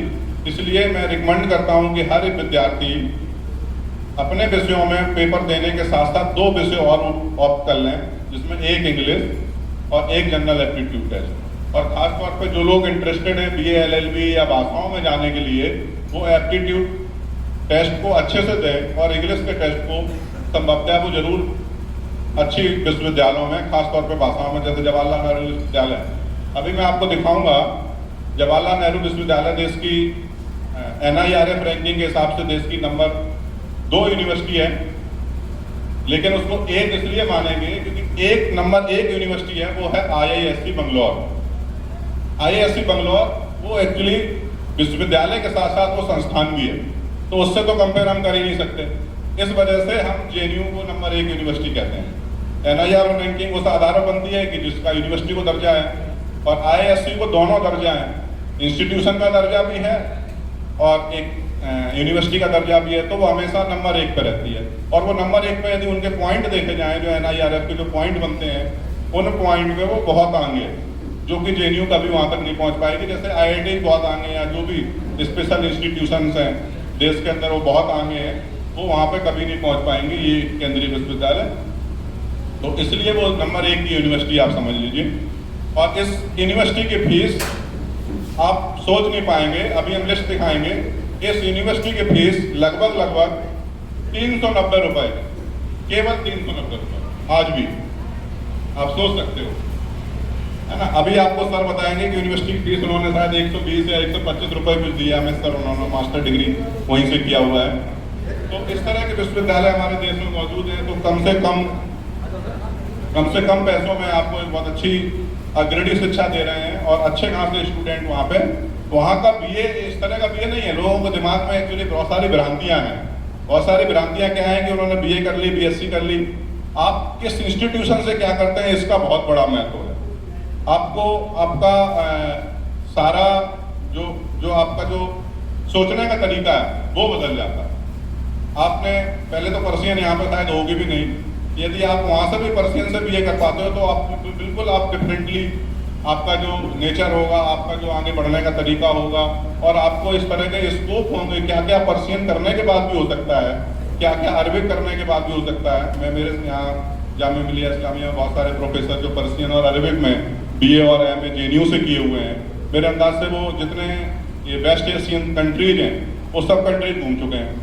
साइंस का विद्यार्थी इतनी जल्दी वो सारे देश नहीं घूमा है जो वो सारे देश घूम चुके हैं। उसके अलावा भी कई ऐसे विद्यार्थी मिले। अच्छा, देश घूमना एक महत्वपूर्ण इसलिए है कि उनका जो मानसिक विकास है वो एक अलग तरीके से ग्रोन अप हो रहा है, अलग तरीके से सोच पा रहे हैं। उनके जो बच्चे हैं, उनका जो समाज है, उनके जो आसपास के लोग हैं, समाज इन द सेंस ऑफ आसपास के लोग हैं, वो आसपास के लोग अलग तरह से ग्रोन अप हो पा रहे हैं। वो चीज़ों को समझ पा रहे हैं। इसलिए भी महत्वपूर्ण है कि आपको ग्लोबल लेवल पे, खासतौर पे आज के युग में आपको ग्लोबल लेवल पर नॉलेज होना उतनी आवश्यक हो जाता है। इसी तरह से हम दूसरे यूनिवर्सिटी की बात कर रहे हैं, तो आपको सपोज दूसरी लिस्ट पे हम जाते हैं। इसके अलावा यहाँ पे सेंट्रल यूनिवर्सिटी हरियाणा आप सपोज देखते हैं, तो आप इस पर क्लिक करिए और आप पाएंगे कि ये आप देख पा रहे हैं जैसे इंटीग्रेटेड बीएससी एमएससी, ये 5 साल का कोर्स है। आप न्यू एजुकेशन जो नेशनल एजुकेशन पॉलिसी एनईपी के तहत आप कभी भी क्विट कर सकते हैं। हाँ, आप कभी भी क्विट कर सकते हैं 5 साल के कोर्स को, उसी हिसाब से आपको डिग्री मिलती चली जाएगी, डिग्री डिप्लोमा या जो भी है। ठीक है, 1 साल का करेंगे तो सर्टिफिकेट, 2 साल का करेंगे तो डिप्लोमा, 3 साल का करेंगे तो डिग्री, 4 साल का करेंगे तो ऑनर्स। यदि आप उसमें ऑनर्स के साथ साथ 12 क्रेडिट कोर्स रिसर्च कोर्स करते हैं तो ऑनर्स विद रिसर्च, और आप 5 साल का कंप्लीट कर लेते हैं तो आपको मास्टर डिग्री मिल जाएगी। अब यहाँ पे आप देख पा रहे हैं, यहाँ पे आप देख पा रहे हैं कि इंटीग्रेटेड बीएससी एमएससी, तो इसमें केवल केमिस्ट्री का स्कोर चाहिए। यहाँ पे लिखा है केवल केमिस्ट्री, इसमें आपको केवल केमिस्ट्री का स्कोर चाहिए बस। यदि आप केमिस्ट्री में अच्छे हैं तो आप इस विश्वविद्यालय में जरूर जा सकते हैं। और इस विश्वविद्यालय में मैं पर्सनली अभी विजिट किया था, खासतौर पर एक छात्र को ही हमने एडमिशन के सिलसिले में, एकेडमिक सिलसिले में नहीं, एक छात्र का यहाँ पे एडमिशन हुआ तो मैं उसके साथ गया, तो मैंने पाया वहाँ पे 5 बिल्डिंग बनी हुई हैं और 5 बिल्डिंग में सेंट्रल एसी है, मतलब पूरी बिल्डिंग में एसी है। इस तरह के संसाधन मौजूद हैं और हमारे छात्र नहीं पहुँच पा रहे हैं। इस तरह से कहीं ना, इस वजह से कहीं ना कहीं हम इस बात को, इस प्लेटफॉर्म को तैयार कर रहे हैं कि यदि ये जगह जगह पहुँच पाए तो शायद वहाँ बच्चा पहुँच पाए। और उसका एक उदाहरण भी मौजूद है, धर्मेंद्र साहब जहाँ डिटेल बताएंगे। एक बच्चा हमारे ही गाँव का था, हमने कई बच्चों का फार्म भराया, लेकिन उसमें एक ही बच्चा जिसने पेपर देने गया, बाकी देने नहीं गया। हमने 6-7 बच्चों का फार्म भराया सीयूटी का, और 1 साल ही लगातार 2 बार भराया, और उसने एक बच्चे ने केवल अटेम्प्ट देने गया, कानपुर टेस्ट था, उसने सारे टेस्ट पास किए। तो मैंने पाया कि उसके मैथ में सबसे ज़्यादा नंबर थे, बाकी विषयों में कम नंबर थे। तो उससे मुझे समझ में आया कि इसका उस जगह पे केवल एडमिशन हो सकता है जहाँ पे केवल मैथ कंसीडर किया जाए, अन्यथा इसका यदि सब सब्जेक्ट हम ले लेंगे, फिजिक्स केमिस्ट्री, तो कहीं एडमिशन नहीं हो पाया। तो मैंने देखा कि ऐसी कौन सा विश्वविद्यालय है जो केवल एक विषय लेता है। मैंने पाया कि ये सेंट्रल यूनिवर्सिटी हरियाणा है जो केवल एक विषय में देता है। तो जैसा सोचा वैसा ही होता चला गया, वो सेंट्रल यूनिवर्सिटी पढ़ रहा है। और पढ़ने के साथ साथ अभी उसको 6 महीने हुए, हमारी संस्था की एक पीपीटी थी, इससे पहली वाली एक पीपीटी बनी हुई थी, तो वो एक ग्रुप में शेयर की धर्मेंद्र ने। तो उसके बाद उसने उसको एआई में इस तरह से चेंज किया कि उसकी शक्ल ही बदल गई देखने लायक पीपीटी की। कल मैंने रात को भी उसको भेजी थी, लेकिन जो भी है, क्योंकि एआई की अपनी सीमाएं हैं बहुत सारी, वो पेड वर्जन की बात बहुत अच्छा कर पाते हैं। ये पीपीटी लंबी थी तो उसको एआई में इतना अच्छा कन्वर्ट नहीं कर पाया। कल मैंने भेजा था, मैंने कहा इसको एआई से कन्वर्ट करके भेजो। उसके साथ साथ अभी बीएससी ये मैथ ऑनर्स में उसने इंटीग्रेटेड बीएससी मैथ में एडमिशन लिया है। उसके साथ साथ उसने मुझे बताया कि उसने अभी 6 महीने के अंदर एक वेब पेज अपना बनाया, अपना वेब पेज 6 महीने के अंदर ही, एक जो उसे खुद पता नहीं था और मुझे भी पता नहीं था कि ये क्या करेगा लाइफ में। वो वहाँ जाके एक वेब पेज तैयार करता है। जब तक वो अपनी डिग्री कंप्लीट करेगा, मुझे लगता है 100% बहुत कुछ सीखेगा। और ये जो अध्ययन और अध्यापन की जो धारा है, जो भी चल रही है, जो भी ग्लोबल लेवल पे, वो मुझे लगता है समझ पाएगा। तो अपना उसका एक अलग महत्व है केंद्रीय विश्वविद्यालय में जाने का। इसलिए हम बात कर रहे हैं, केंद्रीय विश्वविद्यालय के अलावा आईआईटीज और डिफरेंट संस्थान भी हैं, उनका तो बहुत ही बड़ा महत्व है। लेकिन शायद मुझे ऐसा लगता है कि वहाँ पे कंपटीशन ज़्यादा है, लेकिन यहाँ पे कंपटीशन अभी इतना नहीं है क्योंकि सीट खाली हो रही है। जैसे धर्मेंद्र ने बताया, अभी हम एक आपको पिक्चर भी दिखाएंगे जिसमें हम दिखाएंगे कि जो वैकेंट सीट कितनी है। और मैं खुद देख पा रहा हूँ, एनालिसिस कर पा रहा हूँ कि बहुत सारी वैकेंट सीट बनी रहती हैं। खासतौर पर कई ऐसे सोशल साइंस के विषय हैं, कई लिटरेचर के विषय हैं, और 100% में अच्छा अब तो एक जो NEP 2020 है, इसका एक फायदा है, नुकसान तो अलग तरह के हैं, लेकिन एक फायदा है खासतौर पर केंद्रीय विश्वविद्यालय। वो फायदा यह है कि आप किसी भी विषय में यदि एडमिशन लेते हो तो वो विषय आपका मेजर होगा, माइनर विषय आप चाहो तो वहाँ पे कंप्यूटर साइंस ले लो। फॉर एग्जाम्पल, आप यदि एडमिशन लेने जाते हो इकोनॉमिक्स में, आपका इकोनॉमिक्स में एडमिशन हो गया, हिस्ट्री में एडमिशन हो गया, वो आपका मेजर विषय होगा। आप चाहो तो माइनर एज ए कंप्यूटर ले लो, आप करिए कंप्यूटर की पढ़ाई, कौन मना कर रहा है। या आपको कोई और दूसरा विषय बहुत अच्छा लग रहा है, आप जिस विषय में घुसना चाहें एक बार घुस तो जाइए।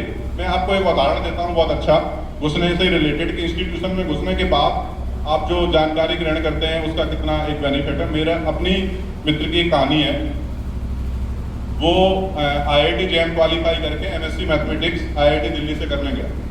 तो वहाँ पे सिस्टम ये है कि आपको 90 क्रेडिट सिस्टम है। बहुत सारे लोग यहाँ पे अवेयर होंगे, प्रोफेसर लोग बैठे हुए हैं। क्रेडिट सिस्टम का मतलब जानकारी होगी, मतलब number of contact hour per week से संबंधित है। तो वहाँ पे ये होता है कि 90 क्रेडिट, आज क्रेडिट सिस्टम जारी हुआ है NEP वगैरह में, लेकिन ये IIT में आज से कई साल पहले था। 2008 में पास आउट किया IIT दिल्ली से मास्टर। तो वहाँ पे 90 क्रेडिट पास करने होते थे 2 साल के अंदर, और आपके पास ये था कि आप 90 क्रेडिट पूरे नहीं कर पाते हैं तो आप 1 साल और रुक के आप और पढ़ाई कर सकते हैं। तो उस दोस्त ने क्या किया कि उसने 82 क्रेडिट ही पास किए 2 साल। और क्यों किए कि उसका एक्सटेंशन मिल जाए, उसको सारी सुविधाओं का सुख मिल जाए। और उसके बाद उसने 24 क्रेडिट, 24 से भी ज़्यादा क्रेडिट, मतलब इक्विवेलेंट टू एक साल या मोर देन 1 ईयर, उसने कंप्यूटर साइंस के पेपर पढ़े। वो मैथमेटिक्स का था, कंप्यूटर साइंस के पेपर पढ़े उसने। और उसके बाद उसने कंप्यूटर साइंस में भी नेट क्वालिफाई किया और मैथमेटिक्स में भी नेट क्वालिफाई किया। केवल वो मैथमेटिक्स में MSc करने के बाद उसने कंप्यूटर साइंस में अपनी उतनी ही जानकारी ग्रहण कर ली जितनी मैथमेटिक्स की थी। तो इस तरह से आप किसी अच्छे इंस्टीट्यूशन में आप एक घुस जाएं किसी भी उसके थ्रू, तो श्योरली आप कहीं ना कहीं अपॉर्चुनिटी अपने लिए जरूर ढूंढ लें।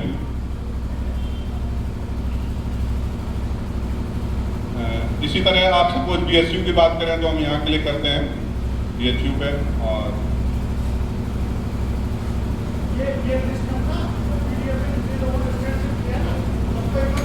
हाँ वो भेज देंगे। और इसका एक हमने वीडियो वर्जन भी बनाया है जिसमें साइड में आवाज़ भी आ रही है, उसको मैं और अपडेट कर दूंगा और अपडेट करके वो भी सर्कुलेट कर दूंगा।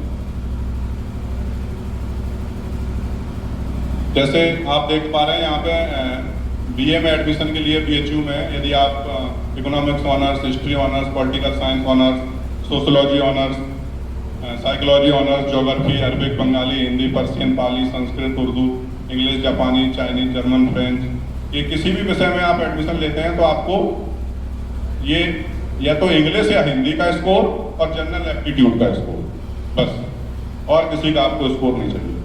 आप इन सब विषयों में आप एडमिशन ले सकते हैं BHU में, ठीक है। 100% रेजिडेंशियल है। आप तो यहाँ पे आप बैठे हुए हैं BHU से, मैं पा रहा था किसी डेटा में मेरे अंदाज से 80 के आसपास हॉस्टल, 80 हॉस्टल्स अवेलेबल है, 100% रेजिडेंशियल है। तो जैसे आप BA ऑनर्स LLB में आप एडमिशन लेना चाहें तो उसके लिए भी सेम क्राइटेरिया है। तो ये आप कैसे जान पाएंगे, इसके लिए हर कोर्स में ये PPT के माध्यम से आप जस्ट क्लिक करना होगा, या फिर इसकी जो अपनी वेबसाइट है उस पर जाके भी आप ढूंढ सकते हैं। तो ये एडमिशन का तरीका है। अब हम थोड़ी सी और इस पे एक स्लाइड और है। इसके अलावा भी deemed university, state university, state में प्राइवेट और पब्लिक दोनों तरह की यूनिवर्सिटी वो भी पार्टिसिपेट कर रही हैं, उसकी लिस्ट यहाँ मिल जाएगी। और इसके अलावा कुछ प्राइवेट इंस्टीट्यूशन है, प्राइवेट यूनिवर्सिटी है, वो भी पार्टिसिपेट मतलब CUT के आधार पर एडमिशन लेती है। इसके अलावा जो दूसरे गवर्नमेंट इंस्टीट्यूशन है, जैसे एक इंस्टीट्यूशन ये है वो भी CUT के आधार पर लेता है, जैसे footwear design and development institution. खासतौर पर मैं इसमें नाम लेना चाहूँगा नेशनल फॉरेंसिक साइंस यूनिवर्सिटी, ठीक है। ये यूनिवर्सिटी भी, इसके अलावा ये भी है Indian institute of tourism and travel management university. तो इस तरह की ये सब गवर्नमेंट इंस्टीट्यूशन है, यहाँ पे आप जा सकते हैं। और इनका क्राइटेरिया क्या है, इस पर आप क्लिक करिए। सपोज इस पर आप जानना चाहते हैं कि इसका क्राइटेरिया क्या है, हम यहाँ कैसे जा सकते हैं, तो इसका ये सिंपल सा है, आपको केवल और केवल जनरल एप्टीट्यूड टेस्ट, बस उसी में अच्छा स्कोर ला। किसी छात्र का, जैसे मैंने उस बच्चे को जो हरियाणा में भेजा है उसका जनरल एप्टीट्यूड टेस्ट का अच्छा गया था, मैंने उसका ऑप्शन दिया कि आप तुम्हारा, मैंने एनालिसिस कर लिया एक्सपीरियंस के आधार पर मैंने कहा तुम्हें LLB करना है या मैथ ऑनर्स करना है, तो बोला कि मैथ ऑनर्स करना है, क्योंकि उसका संभवतया उसको इलाहाबाद यूनिवर्सिटी में लॉ में भी हो जाता, क्योंकि उसका जो स्कोर था, स्कोर कार्ड देखने से पता चल जाता है कि इसका कहाँ कहाँ हो सकता है, जानकारी है। तो मैं छात्रों से और अभिभावकों से और प्रोफेसर लोगों से यही बताना चाहता हूँ कि स्कोर जो CUT का है वो बहुत महत्वपूर्ण तब है जब यदि आपको ये जानकारी है कि किस यूनिवर्सिटी का क्राइटेरिया क्या है, कहाँ पे किस स्कोर के आधार पर एडमिशन हो रहा है, तो फिर बहुत ज़्यादा महत्व। और यही बात यदि हर बच्चे तक पहुँच जाए तो संभवतः वो जरूर लाभ उठा पाए। सेंट्रल यूनिवर्सिटी के विभिन्न प्रकार के फायदे हैं। हमारे साथ एक छात्र भी है जो हमारे उधरी ग्रामीण अंचल से आया हुआ है, मेरे साथ आज आ गया। तो उसने हिंदी मास मीडिया में CUT PG पास किया था, और मास मीडिया से करने के बाद जो उसने सीखा वो अपने खुद ही बताएगा थोड़ी देर में। जबकि इतना अच्छा कोर्स है नहीं, उसके बाद भी उसने जो सीखा वो अपना एक्सपीरियंस जरूर शेयर करेगा आपके साथ। मैंने और थोड़ा सा एक हाईलाइटेड की हुई कुछ चीज़ें, जैसे आप देख पा रहे हैं कि ये NIRF रैंकिंग है। ये NIRF रैंकिंग स्वाभाविक है कि जो अच्छे इंस्टीट्यूशन है वो अपने पूरे एफर्ट के साथ रैंकिंग में पार्टिसिपेट करते हैं, लेकिन बहुत सारे इंस्टीट्यूशन ऐसे भी हैं जो न्यूली एस्टेब्लिश हैं, वो उस तरह से पार्टिसिपेट नहीं करते हैं जिस तरह से पार्टिसिपेट करना चाहिए। तो कई बार उनकी रैंकिंग वो होनी चाहिए वो नहीं भी है, तो इसलिए हम इसको बहुत ज़्यादा वैल्यू तो नहीं दे रहे हैं, लेकिन कहीं ना कहीं इनका इम्पोर्टेंस है। तो आप देख पा रहे हैं कि आप ये जवाहरलाल नेहरू विश्वविद्यालय जो कि NIRF रैंकिंग 2 है, ठीक है, जिसकी लगभग जो एनुअल फीस है वो 380 रुपये और 100% हॉस्टल फैसिलिटी अवेलेबल है। ये हॉस्टल की अलग मैस की फीस होती है, जो भी आप खाना खर्चा 1000, 1500, 2000 जो भी होती है मैस की खाने की, लेकिन जो पढ़ने की ट्यूशन फीस और जो दूसरी तरह की जो फीस लगती है वो 380 रुपये। ये PG के लिए बहुत फेमस है जवाहरलाल नेहरू यूनिवर्सिटी। UG में केवल लैंग्वेजेज में UG है, बाकी PG के लिए बहुत फेमस है। और PG की फीस भी ऐसी है, PG और PhD की फीस भी लगभग ऐसी है। उसके अलावा जामिया मिलिया और हमने ये डेट भी लिखी हुई है कि इनकी एडमिशन शेड्यूल टेंटेटिवली कब होता है, तो ये जून जुलाई में अपना एडमिशन प्रोसेस शुरू करते हैं। CUT आपने दे दिया, CUT का स्कोर आपके पास है, उसके बाद डिफरेंट विश्वविद्यालय जो भी होंगे जिसमें आप इंटरेस्टेड हो गया या जिसके हिसाब से आपका स्कोर होगा, आप उनमें फॉर्म भरना अप्लाई कर दें। कुछ विश्वविद्यालय ऐसे हैं जो अपना प्रोसेस जल्दी शुरू कर देते हैं CUT के रिजल्ट आने से पहले। यदि उसमें आप इच्छुक हैं तो उनमें आप पहले से भर दें। हालांकि पिछले साल ये देखा गया है कि जो विश्वविद्यालय अपना फॉर्म पहले भरा लेते हैं, CUT रिजल्ट आने के बाद वो फिर से ओपन करते हैं, क्योंकि ये मैंडेट है, अदरवाइज तो प्रॉब्लम हो जाएगी, इसलिए वो दोबारा ओपन करते हैं। लेकिन फिर भी सेफ साइड चल के जो कुछ विश्वविद्यालय जो फरवरी, मार्च, अप्रैल में अपना फॉर्म भरा ले रहे हैं, वो फॉर्म वो लोग पहले से भरते हैं। ये ध्यान देने की जरूरत है। हालांकि इस पर लगातार काम हो रहा है और पहले से बहुत बेहतर हुआ है। NTA और CUT और पूरा यूनिवर्सिटी सारा मिलकर इस पर काम कर रही है और लगातार बेहतर कर रही है इसको, जिससे कि बच्चों को, छात्रों को परेशानी ना हो। आप इसके अलावा जामिया मिलिया है जो कि मार्च अप्रैल में, जिसमें लिमिटेड हॉस्टल फैसिलिटी है। NIRF रैंकिंग 4 है जो कि 3 थी। दिल्ली यूनिवर्सिटी है जिसकी NIRF रैंकिंग अभी 5 है, जिसका मई जून में एडमिशन प्रोसेस शुरू होता है। इसमें थोड़ा सा प्रॉब्लम रहने का है, हॉस्टल फैसिलिटी दिल्ली यूनिवर्सिटी के जो कॉलेज हैं वो इतना नहीं प्रोवाइड करा पाते हैं जिस तरह से दूसरी जगह है। BHU में करीब 70 है ना संख्या है, 70 हॉस्टल्स की, लगभग सबको हॉस्टल मिल जाता है। NIRF रैंकिंग 6 है और ये फरवरी मार्च में 7000 करीब इसकी फीस है और फरवरी मार्च में अपनी एडमिशन प्रोसेस शुरू कर देती है। इसी तरह AMU है जिसमें 19 संख्या है, Indian agriculture research institute IARI, ठीक है। इसमें फीस ज़्यादा है लेकिन 100% फैसिलिटी और मैंडेटरी है। इसमें तो ये लिखा है कि आपको रहना ही रहना है, हॉस्टल में ही रहना है। एक ही कोर्स कराता है केवल ये, ठीक है। उसके अलावा सेंट्रल यूनिवर्सिटी हैदराबाद है जिसकी हमने ये अरेंजमेंट NIRF रैंकिंग के हिसाब से किया है। बाबा साहब भीमराव अम्बेडकर यूनिवर्सिटी लखनऊ में है, उसमें करीब 7000 फीस है। कई बच्चे लाभान्वित हुए हैं पूर्वी उत्तर प्रदेश के, मैं पाता हूँ यहाँ से बहुत बच्चे, ठीक है। जिसमें हॉस्टल की संख्या 6 है, 2 गर्ल्स और 4 बॉयज हॉस्टल्स। संभवतः लिमिटेड होगी लेकिन वहाँ पे नंबर ऑफ कोर्स इतने ज़्यादा नहीं है तो मिल जाता होगा।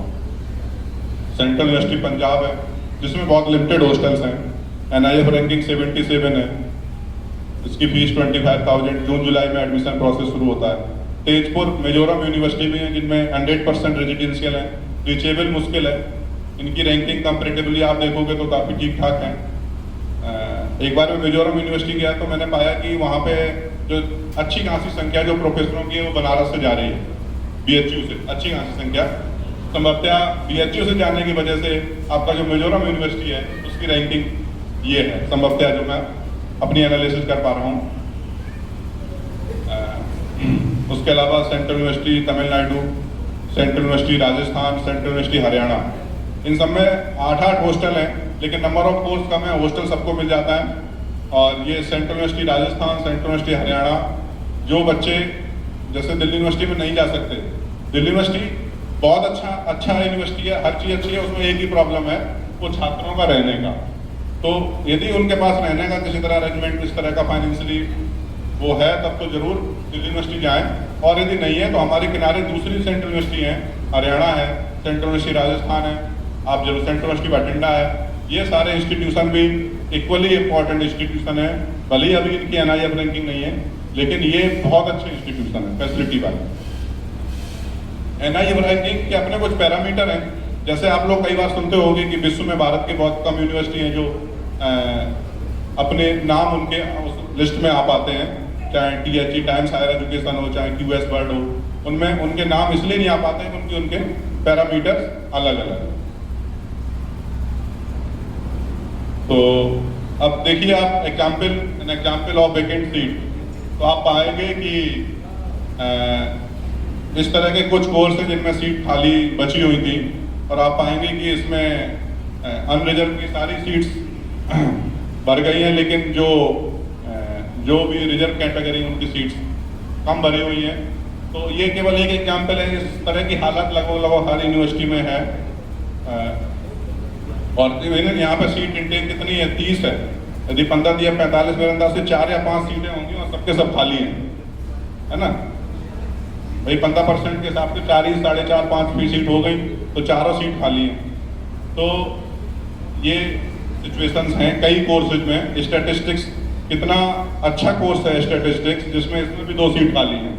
स्टैटिस्टिक्स आज के डेट में यदि सबसे डिमांडिंग कोई कोर्स है, सबसे डिमांडिंग, तो वो स्टैटिस्टिक्स है, क्योंकि उसका जो फ्यूचर है वो डेटा एनालिस्ट के रूप में देखा जाता है और जिसकी दुनिया में सबसे ज़्यादा डिमांड है। एक साहब है मेरे, डॉक्टर राजवीर जी, US में हैं, तो वो कहते हैं कि जो पोस्ट डॉक करने के लिए जो भी लोग आते हैं उनके US में, तो यदि सामान्य विषयों में जो पोस्ट डॉक करने जाते हैं, उन विषयों में जो सैलरी मिलती है उसकी 3 गुनी सैलरी डेटा एनालिस्ट को मिलती है। जो डेटा एनालिस्ट करने जाते हैं, डेटा एनालिस्ट के जो एक्सपर्ट हैं, 3 टाइम सैलरी उनको मिलती है US में। आप समझ लीजिए कितनी डिमांडिंग है ग्लोबली डेटा एनालिस्ट। और उस विषय में हमारी सीट खाली है, आप देख पा रहे हो, कई कैटेगरी को उस विषय में सीट खाली है। तो ये स्थिति है हायर एजुकेशन में। हम लोग यदि सब लोग मिलकर काम करेंगे तो संभवतः जरूर। मैं धर्मेंद्र ने मेरे बारे में कुछ कहा, मैं केवल इस पर्पज से यहाँ पे डाल गई है सीट कि शायद कुछ बच्चे समझ पाए कि मैं ग्रामीण आंचल से निकल के और हमारा जो टाइमलाइन है वो किस तरह से इवॉल्व हुआ है। मैंने एक स्लाइड से बताना चाहता हूँ, क्योंकि आप यदि मेहनत करते रहते हैं तो कुछ ना कुछ प्रोड्यूस होता ही रहता है, इसलिए मतलब बहुत कोई बड़ी उपलब्धि नहीं है। लेकिन जस्ट सेक ऑफ कि हमने ये मैथ ऑनर्स 2006 में पास आउट किया और 2008 में MSc IIT दिल्ली से करी। उससे पहले ही MSc होने से पहले मेरा नेट क्वालिफाई हो गया और होने के बाद JRF क्वालिफाई हो गया। तो नेट के आधार पर जब मैंने MSc अपनी कंप्लीट कर पाई, उससे पहले ही मैं as ad hoc Delhi University में, वहाँ की हालत भी इतनी खराब थी कि लोग ढूंढने जा रहे थे पढ़ाने के लिए। 2008 की मैं बात बता रहा हूँ कि लोग ढूंढने जा रहे थे, हर कॉलेज में 1-1, 2-2 सीटें खाली थी रिजर्व कैटेगरी की। लोग ढूंढने जा रहे थे कोई मिल जाए उसको हम रख लें अपने आप पढ़ाने के लिए। तो 2008 में हायर एजुकेशन में शायद हम वक्त हमारे लोग इतने नहीं थे। पर आज भी, अभी सुबह मैं प्रोफेसर अमित जी से बात कर रहा था रास्ते में, 740 में से 460 सीट आज भी केंद्रीय विश्वविद्यालय में केवल SC की, ST की नहीं, केवल SC की सीटें खाली आज भी। तो आज भी हमारा प्रतिनिधित्व उस लेवल पर नहीं है जितना होना चाहिए। तो इसके अलावा मैं जो टाइम्स हायर एजुकेशन की बात और जो भी रैंकिंग की बात बहुत अच्छे से इसलिए बता पा रहा हूँ क्योंकि मैं जामिया मिलिया इस्लामिया में as a honorary deputy director, as a assistant deputy director, as a office sitting honorary director internal quality assurance cell में कई वर्षों तक लगातार हमने काम किया है। तो उसमें क्या होता है कि आपको जितनी भी रैंकिंग प्रणाली है पूरे विश्व की, उन रैंकिंग प्रणाली से आप अवेयर हो जाते हैं। आईपीएससी यहाँ का तमाम प्रोफेसर बैठे होंगे जो उनके यहाँ पे हर एक कॉलेज में एक आईपीएससी का अलग एक ऑफिस होता है। उनका काम ये होता है कि नैक और क्या कहते हैं जितनी भी रैंकिंग एजेंसियां हैं, NIRF में पार्टिसिपेशन है, इस तरह की सारी एजेंसियां हैं, उन एजेंसियों में अपना पार्टिसिपेट करना ये उनका काम है। तो कई वर्षों तक मैंने वहाँ पर सेवा दी है, अभी मैं उसमें नहीं हूँ। और उसके बाद मैं रिसेंटली 2030 में as a direct selection professor के पोस्ट पे हुआ है। मैं एक दिन पहले एसोसिएट प्रोफेसर की पोस्ट पे प्रमोट हुआ और दूसरे दिन एक डायरेक्ट पोस्ट थी उस पर। उसके अलावा मैं थोड़ी सी बात और बताना चाहूँगा क्योंकि ये ज़्यादा रिलीवेंट है बात करने के लिए। दूसरे विषय रिसर्च या वो अलग तरह के विषय हैं, संभवतः हमारे पास ज़्यादा प्रोफेसर होते तो हम उस तरह की बात और कर सकते थे। इसलिए अभी तो हमारे पास ये इंपॉर्टेंट है कि हम CUT PG की बात और इन सब की बात ना करें। तो इसी तरह जैसे CUT UG, इसी तरह CUT PG की यदि हम बात करें तो वहाँ पे थोड़ा सा डिफरेंस है। वहाँ पे 4 विषय में आप अप्लाई कर सकते हैं मैक्सिमम, और वहाँ थोड़ा सिंपल है, UG की तरह नहीं है। वहाँ सिंपल इसलिए कि आपको पहले पता है कि MSc मैथमेटिक्स में करना है तो हम मैथमेटिक्स से CUT देंगे, PG का काम खत्म। या फिर हमें या तो मैथ से करना है या इकोनॉमिक्स से करना है, तो 2 विषयों का देंगे, काम खत्म। तो थोड़ा सा डिफरेंट है। और इन सब के लिए एक बात बहुत महत्वपूर्ण है कि आप एडमिशन किसमें लेना चाह रहे हैं। इसके लिए ये आवश्यकता नहीं है कि आप CUT किसमें देना चाह रहे हैं। इसके लिए आवश्यकता नहीं है कि आपकी डिग्री किसमें, लेकिन जिस यूनिवर्सिटी में आप एडमिशन लेना जा रहे हैं उसमें ये थोड़ा सा कॉम्प्लेक्स है। जिस यूनिवर्सिटी में आप एडमिशन लेना चाह रहे हैं उसकी आपको रिक्वायरमेंट देखनी पड़ेगी। मैं उदाहरण तौर पर समझाता हूँ क्योंकि कॉम्प्लेक्स इसलिए है। सपोज आपने फिजिक्स केमिस्ट्री मैथ में 12वीं पास करी, आप चाहो तो उर्दू का CUT स्कोर दे सकते हो, ठीक है। आप चाहो तो किसी भी विषय का CUT स्कोर दे सकते हैं, चाहे UG का और चाहे PG का, लेकिन आपका जो स्कोर होगा, स्कोर के आधार पर जब आप एडमिशन की बात करेंगे तो आप एक बार यूनिवर्सिटी की वेबसाइट को देखना पड़ेगा कि वहां पर जो एलिजिबिलिटी क्राइटेरिया है वो। फॉर एग्जाम्पल मैं दूसरा एग्जाम्पल समझाना चाहता हूँ। सपोज मैंने BSc मैथ ऑनर्स में करी या इकोनॉमिक्स ऑनर्स में करी या पॉलिटिकल साइंस में करी, और हमने स्टैटिस्टिक्स का टेस्ट क्वालिफाई CUT PG कर लिया। PG क्योंकि एक विषय में होता है, तो अब PG कर लिया, वो आपका वैलिड है स्कोर। लेकिन हम जहाँ एडमिशन लेने जा रहे हैं वहाँ हमें ये देखना पड़ेगा कि उनकी जो एलिजिबिलिटी क्राइटेरिया है वो क्या।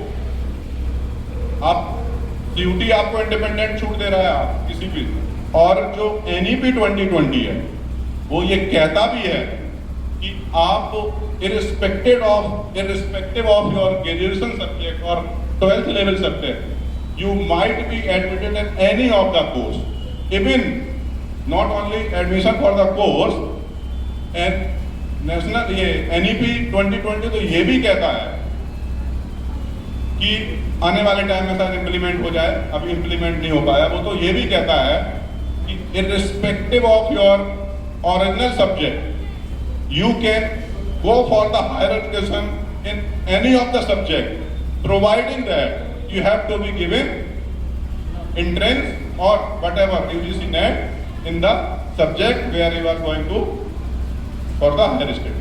मतलब इसकी सिंपल भाषा यह है कि यदि आप PhD संस्कृत में करना चाहें और आपने मास्टर डिग्री किसी में की है या वाइस वर्सा, यदि आपने मास्टर डिग्री संस्कृत में की है और आप PhD मैथमेटिक्स में करना चाहें तो आप बिल्कुल कर सकते हैं। शर्त यह है या तो मैथमेटिक्स का आपको एंट्रेंस क्वालिफाई करना पड़ेगा या आप नेट क्वालिफाई करना पड़ेगा। ये NEP 2020 कहता है उसका डॉक्यूमेंट, जो कि एग्जीक्यूशन लेवल पे। बाकी ये बात मैं इसलिए कह रहा हूँ कि हायर स्टडी लेवल पे तो पता नहीं कब इम्प्लीमेंट होगा कब नहीं, लेकिन एटलीस्ट ये बेसिक लेवल पे बहुत जल्दी इम्प्लीमेंट होने वाला है। इस तरह के लगातार कहीं ना कहीं डिसीजन, जैसे आपने 12वीं कर ली किसी भी सब्जेक्ट में, लेकिन आप किसी भी आगे की पढ़ाई आप किसी भी विषय में कर सकते हैं, ये तो बहुत जल्दी लागू होने वाला है। उसकी अच्छाइयाँ बुराइयाँ की अलग बात है। तो ये बात हम कर रहे हैं इसकी CUT PG की, जो कि डेट निकल चुकी है इसकी। मार्च में इसका एग्जाम होगा, कंप्यूटर बेस्ड एग्जाम होगा। इसमें 1.5 घंटे का पेपर होगा और 75 क्वेश्चन आएंगे। 4 क्वेश्चन इसमें भी नेगेटिव मार्किंग है, 1 गलत पे और 4 सही पे, 0 अनआंसर्ड। इसका मोड ऑफ एग्जाम भी कंप्यूटर ही होगा और आप अप टू 4 सब्जेक्ट आप एग्जाम दे सकते हैं। Thank you very much for listening patiently. सवाल जवाब,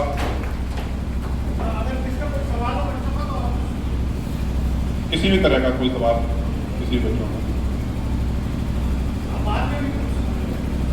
बाद में भी अभी हैं, फिर भी आप लोगों को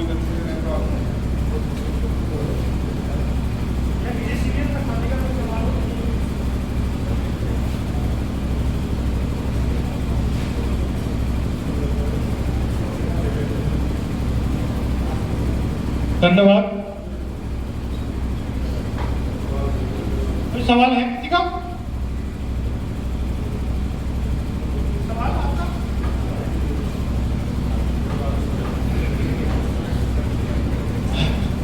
एक्चुअली जब अमित सर और हम भाई साहब से डिस्कस कर रहे थे इस प्रोग्राम को लेकर, तो जो हम यहाँ देख रहे हैं उसका एग्जैक्ट प्रेडिक्शन था हमें कि यही हमें आउटपुट मिलेगा, एग्जैक्ट, बल्कि इससे भी बुरा प्रोडक्शन था, बिल्कुल। लेकिन काम करना क्यों जरूरी है? काम करना इसलिए जरूरी है कि मान लो उन्होंने 4 घंटे निकाल के ये PPT बनाई या 10 घंटे बना के किसी दूसरे सर ने PPT बनाई। अब हमें सिर्फ इसे बेहतर बनाना है हर दिन। जब हम 2024 में करेंगे, 25 में करेंगे, 26 में, 27 में, 28 में करेंगे, तब तक हम रिसर्च करते करते करते करते इतना डाटा होगा कि हम किसी के भी सवालों के लेने की स्थिति में होंगे। अब जैसे इस साल हमने 1 बार किया है, अगली बार हम 2 बार करेंगे, 3 बार करेंगे, 4 बार प्रोग्राम करेंगे। और इसमें जो पार्टिसिपेशन है वो हम धीरे धीरे बढ़ाने का प्रयास करें, और उसके लिए हम जो सामान्य ज्ञान प्रतियोगिता होती है उसको हम बहुत बड़े इलाज और इतने बेहतरीन स्तर पर करेंगे कि जो बच्चा उसमें पार्टिसिपेट करेगा उसे ये लगेगा कि यार इतने तो देश में जो एग्जाम हो रहे हैं SSC के, उसमें वो उतना भी उसमें अच्छा नहीं हो रहा। अब सोचो मेरे दिमाग में ये चल रहा है कि जो OMR कॉपी चेक होगी उसके लिए हम पूरे जो आसपास के प्रोफेसर लोग हैं उनको बुलाएंगे और उनसे कहेंगे कि साहब इस एवेल्युएशन प्रोसेस को आप अपने सामने देखिए कि हम सही कॉपी मशीन चेक कर रहा है कि नहीं, एकदम ट्रांसपेरेंट, और उसकी वीडियो को वेबसाइट पर अपलोड कर देंगे।